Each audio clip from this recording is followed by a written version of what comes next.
Here's some advice for young men. Never live with a woman until you get to the point where you are old, maybe getting a little bit sick, you are extremely broke, you're a career criminal, you're a drug addict. Then I'd say move in with a woman, she will help you out. But if you're a young man and you're trying, well, if you're watching this video, there's a good chance that you are trying to improve your life. You're out there looking for some sort of advice. You're out there looking for who's going to, what you should be doing with your life, basically. And as a young man, you really, especially in your 20s, you need to be pursuing an education, some sort of career, even though that has changed these days. You need to figure out how the world works, just simple things. Just simple things that older men know that isn't really that complicated. How to save money getting a lease, a mortgage maybe, I don't know if that's something that you're going to do. Simple things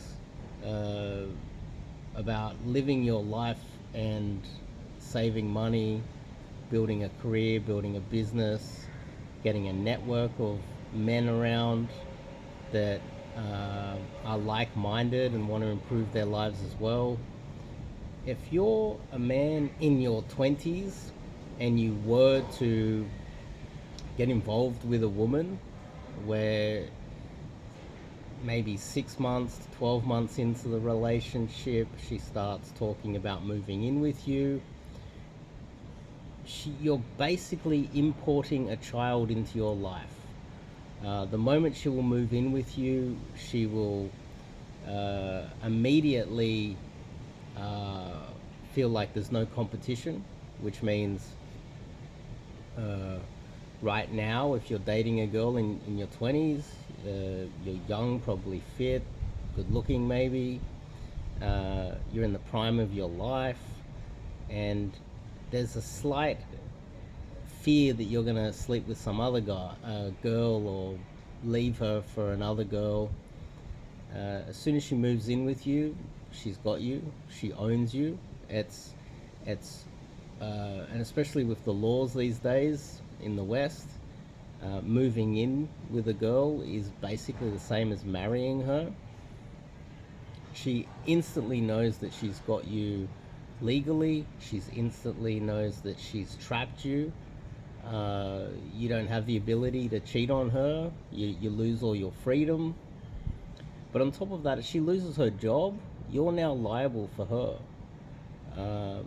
If she has an emotional,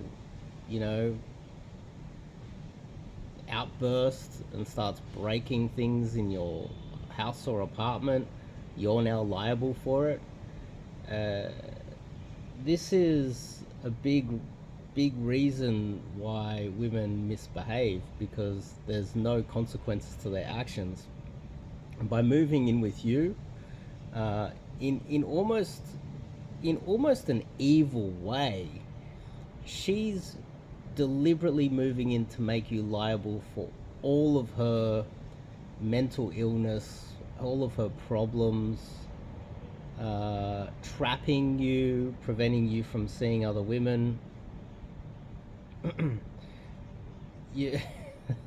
There's literally no upside to it.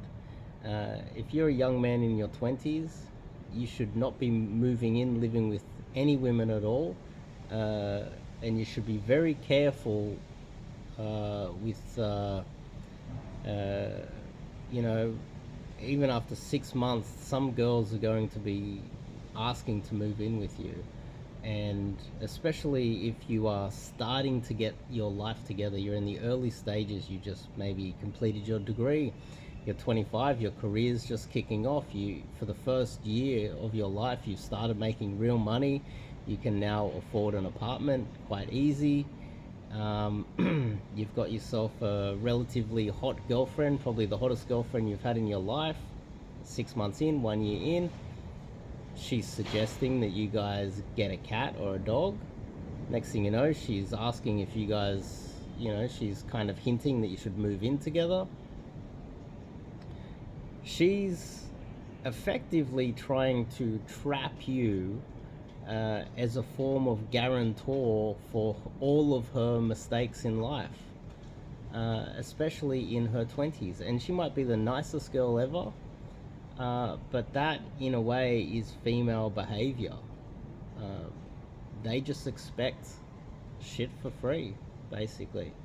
And you're not really a partner at that stage. You're like a parent to her. Not long into it, she might not sleep with you that often. She might not be that passionate in bed. Maybe while you're dating, she might give you a massage here and there. That stops. Or even in your 20s, a lot of those good things that you were used to getting may be taken away from you as soon as she knows that she's trapped you and basically owns you. And in some cases, with some malevolent women, which there are a lot of spoilt, malevolent women because of the political system in the West, they may even, while you're out there working, start sleeping with the guy next door. They might start banging the new African immigrant, because we're getting a lot of them these days, that is unemployed, sitting on welfare. You're paying your taxes to support him, and while you're out working 6-7 days a week to support her and yourself and your future, she's banging the African immigrant that you're in a way supporting as well next door. So if you think about it, you better be careful in the West, because the moment you move in with a woman, especially in your 20s, she's got you. And the political system is designed to trap you. So that's my thoughts on that today. If you like this video, give me a thumbs up. It helps me with these videos to get some thumbs up, and leave a comment. Let me know what you think of this as well. I'm sure there will be some people who will disagree and say, there are some good girls out there, and I totally agree. There are some angels out there. There are. But make sure that you've got an angel before you do anything risky, or put yourself in a situation where she has total control over your life. She better be an angel, and you better be right. And also, to bring more girls into your life, I recommend you go to my website and pick out the 30-day challenge. It's a digital product. The 30-day challenge. Go to the website. I think it's in the description. It's on this YouTube channel. It's one of the links up there. It's dirt cheap. You just need to use PayPal to purchase it. You've got 30 or 40 videos in there, and it teaches you how to approach women in the most simplistic way for total beginners. So I recommend you try that out. You get a little taste for it, and the more girls that you can date at this time in your life, the higher probability you will gain the experience to differentiate between good and bad women. You want to date a good woman, and without the experience, therefore the volume of girls, you need a large volume of girls in your life. You need to date many women before you can start to differentiate between a good one and a bad one and not get trapped. Starting out with 30-day challenge, learning to approach women and bring a lot more into your life will definitely give you the experience that you need. Anyway, give me a thumbs up, and I'll see you guys in the next video.